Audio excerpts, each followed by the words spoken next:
नमस्कार दोस्तों, हमारे चैनल ऑनलाइन स्टडी पे आपका स्वागत है।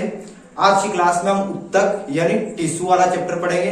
हमने पिछली क्लास में कोशिका का चैप्टर और बायोलॉजी के बेसिक के बारे में पढ़ा है। ठीक है दोस्तों, आज हम उत्तक पढ़ रहे हैं। कोशिका से रिलेटेड है, मतलब कोशिका पढ़ेंगे तभी हमें उत्तक समझ में आएगा। मैंने आपको जब कोशिका वाला चैप्टर पढ़ाया था तो मैंने आपको बताया था एक कोशिका का विभाजन होता है, उससे कई सारी कोशिकाएं बनती है और उन कई सारी कोशिकाओं से मिलकर उत्तक यानी टिश्यू बनता है। ठीक है, तो हम स्टार्ट करते हैं हमारा उत्तक। तो सबसे पहले हम देखेंगे उत्तक किसे कहते हैं। तो मैं पहले भी समझा चुका हूं कि एक कोशिका होती है सभी जीवों में, चाहे वो पादप हो या जंतु हो। ठीक है, तो उनकी कोशिकाओं में एक कोशिका में विभाजन होता है, उससे कई सारी कोशिकाएं बनती है। उनके विभाजन से कई सारी कोशिकाएं बनती है। ठीक है, फिर उनका विभाजन होता है, ठीक, और फिर उनसे कई सारी कोशिकाएं बनती है, फिर वह आपस में जुड़ जाती है। ठीक है दोस्तों, एक कोशिका का विभाजन होता है जिससे कई सारी कोशिकाएं बनती है, फिर वो आपस में जुड़ जाती है, तो वो बनाती है अपना टिश्यू यानी उत्तक। कोशिका आपस में मिलकर टिश्यू यानी उत्तक बनाती है। ठीक है, फिर वो उत्तक ऑर्गन यानी हमारे शरीर के अंगों का निर्माण करते हैं। ठीक है, तो ये कॉन्सेप्ट है हमारे उत्तक का। ठीक है, अब हम देखेंगे उत्तक किसे कहते हैं। तो आपको यहां से समझ में आएगा, आपको आसान भाषा में उत्तक की परिभाषा समझ में आ जाएगी। तो उत्तक वह है जो एक समान कोशिकाओं से मिलकर बना होता है, मतलब उन सभी कोशिकाओं का कार्य एक समान होता है। ठीक है, और वह सभी कोशिकाएं एक समान होती है, उनसे मिलकर हमारा बनता है उत्तक यानी टिश्यू। ठीक है, सभी एक समान कोशिकाओं के समूह को हम टिश्यू यानी उत्तक कहते हैं। ठीक है, अब हम देखेंगे विज्ञान की जिस शाखा में उत्तक का अध्ययन करते हैं उसे हम हिस्टोलॉजी कहते हैं। क्या कहते हैं? हिस्टोलॉजी। उस शब्द को हम विज्ञान की जिस शाखा में हम उत्तक का अध्ययन करते हैं उसे हिस्टोलॉजी करते हैं। ठीक है, अब हिस्टोलॉजी शब्द का सबसे पहले प्रयोग मेयर ने किया था। एक वैज्ञानिक थे जिनका नाम मेयर थे, उन्होंने सबसे पहले हिस्टोलॉजी शब्द का अध्ययन किया था। यह उत्तक की एक शाखा है जिसके अंतर्गत उत्तक का अध्ययन किया जाता है, उसे हम हिस्टोलॉजी कहते हैं। ठीक है दोस्तों, अब हम देखेंगे उत्तक दो प्रकार के जीवों में पाया जाता है। एक है हमारा पादप उत्तक और दूसरा है जंतु उत्तक। ठीक है, प्लांट टिश्यू और दूसरा है हमारा एनिमल टिश्यू।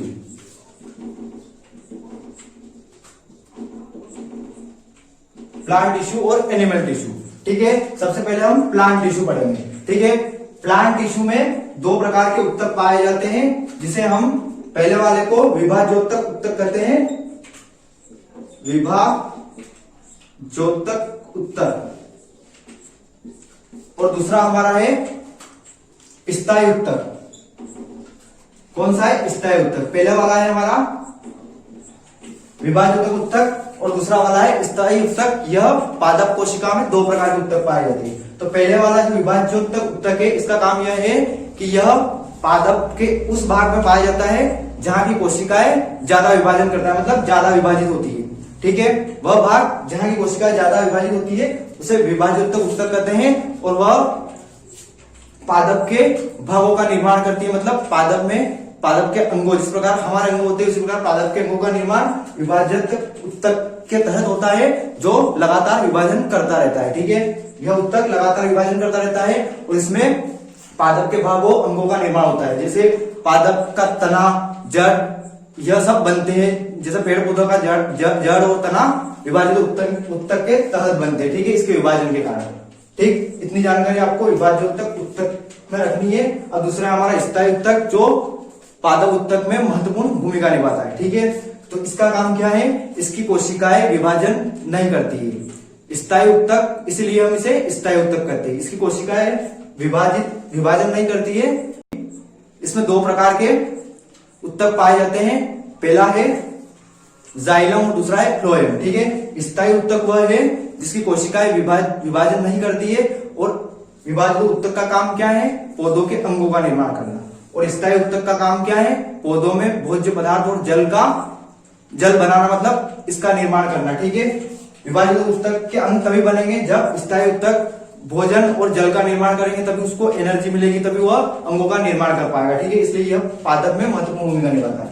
ठीक है, तो स्थायी उत्तक भी दो प्रकार का होता है, पहला होता है जाइलम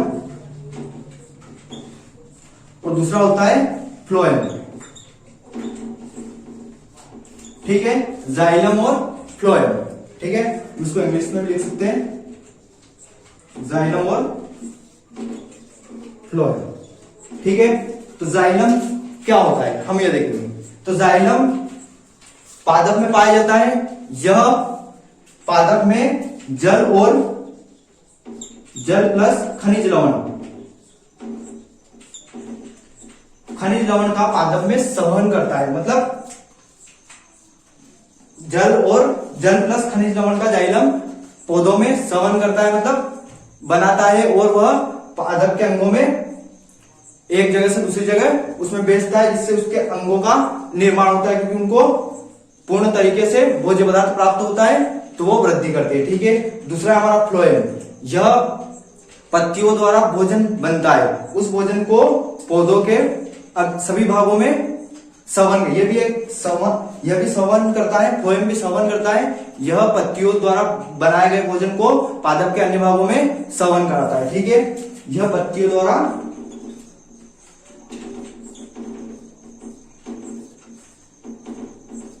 बने भोजन का संवहन करता है। ठीक है, तो हमारा जाइलम क्या करता है, जल और खनिज लवणों का संवहन करता है, और फ्लोएम पत्तियों द्वारा बने भोजन को पौधों के अन्य भागों में संवहन कराता है। ठीक है दोस्तों, तो आज की क्लास में हमने उत्तक पढ़ा। उत्तक में हमने पादप यानी पेड़ पौधों के उत्तक के बारे में पढ़ा। तो हमने क्या देखा, पादप में दो प्रकार के उत्तक पाए जाते हैं, विभाज्य उत्तक और स्थायी उत्तक। ठीक है, विभाज्य उत्तक वह जो लगातार विभाजन करती है इसकी कोशिकाएं, ठीक है, और पादप के अंगों का निर्माण करती है, मतलब इसके अंगों की वृद्धि होती है। ठीक है, और दूसरा पढ़ा हमने स्थायी उत्तक। यह क्या है, यह इसकी कोशिकाएं विभाजन नहीं करती है।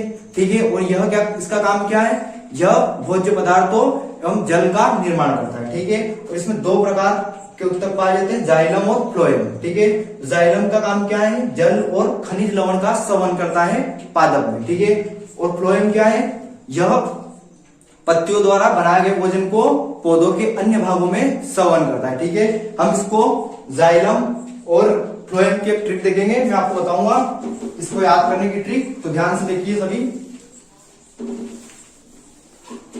हम लिखते हैं इसको जाइलम।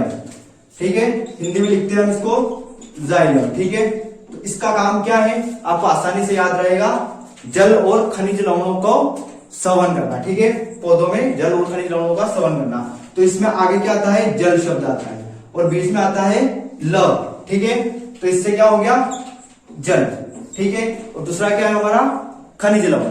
ठीक है, तो खनिज लवण कैसे समझेंगे हम, जैसे कोई पौधा है, ठीक है, कोई पौधा है, हम जल को पौधों को वृद्धि कराने के लिए कहां डालते हैं, उसकी जड़ों के अंदर, मतलब उसके नीचे वाले भाग में डालते हैं, यहां पे डालते हैं जल को।